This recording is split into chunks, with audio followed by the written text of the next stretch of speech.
તો ચાલો તમારા માટે લઈને આવ્યા છીએ બ્લુટૂથ સ્પીકર, અને એ પણ માત્ર 149 રૂપિયામાં. તો જોઈ શકો છો આ તમને મળી જશે 149 રૂપિયામાં.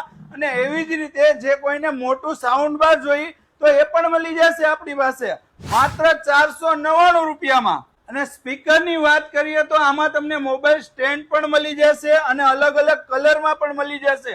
અને સાઉન્ડ બારની વાત કરીએ તો આમાં તમને મળી જશે યુએસબી પેનડ્રાઈવ પણ ચાલશે, મેમરી કાર્ડ પણ ચાલશે, અને એવી જ રીતે AUX નો પોર્ટ પણ લગાવી શકશો તમે. કોઈ પણ જગ્યાએ સાઉન્ડ નથી તો આ સાઉન્ડ બાર તમે તેમાં લગાવી શકો છો. અને હા, એવી જ રીતે આપણી પાસે અલગ અલગ રેન્જમાં આ જોઈ શકો છો આ સાઉન્ડ બાર સ્પીકર પણ મળી જશે, અને આ રાઉન્ડમાં પણ મળી જશે, અને હા લાઇટિંગ વાળું જોઈએ તો લાઇટિંગ વાળું પણ મળી જશે. અને હા, એવી જ રીતે જોઈ શકો છો આ મિની પણ મળી જશે, ટ્રાન્સપોરન્ટ. અને હા, જો કોઈને વુડન માં જોઈએ તો વુડન પણ ડબલ સ્પીકર વાળું, હો ભાઈ, આ પણ મળી જશે. તો મિત્રો રાહ કેની જુઓ છો, જલ્દીથી પધારો સ્મિથ કોમ્યુનિકેશનમાં. અને અમારી આ રીલ ને જે કોઈ બી 10 જણાને શેર કરશે, અમારા પેજને ફોલો કરશે, એને અમે એક શ્યોર ગિફ્ટ આપીશું.